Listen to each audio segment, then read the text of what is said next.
why don't podcasters have gig posters? They go on tour, they have merch, they have fans. I decided I'm going to start making them and sending them to all my favorite podcasters. Here's the first one. Big J. Okerson, Dave Smith, and Louis J. Gomez, the Legion of Skanks.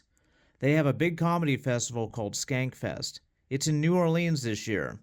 I don't know where it'll be next year. So for the purposes of this poster, I'm just going to say it's in Jamaica.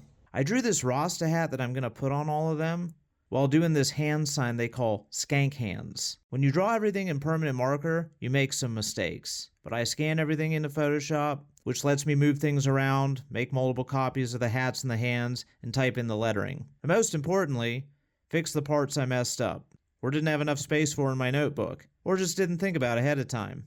I originally painted an earlier version of this design with drawing fluid on a silk screen. This method works better with a looser, simpler style, like this t-shirt I did, but not for something with very fine details like this. So I'm going back to my favorite medium, relief printmaking on Battleship Gray Lino. But before I carve, I have to transfer my drawing. I did a short about the specifics of this on my channel. This is honestly the most nerve-wracking part of the whole project. Okay, now I'm ready to carve. Depending on how much free time I have in the evenings, this could take a couple of weeks, because I have a day job.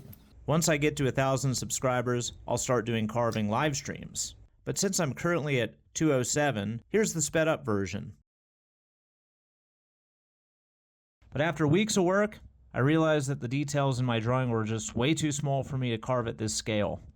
It's not good enough, so I destroy the block and start again, simplifying my original drawing from a stippling style to a hatching style, and spend another week or two carving a second block. After approximately 2 months and 2 previous failed attempts with silkscreen in my first linoleum block, I have a finished product. Well, actually, many finished products, most of them misprints, but I have 3 good ones. So I'm packing them up and shipping it to Gas Digital Studios. I guess you could say it's my version of sending out a resume. So anyway, thanks for watching, and subscribe to my channel if you want to know how this all turns out.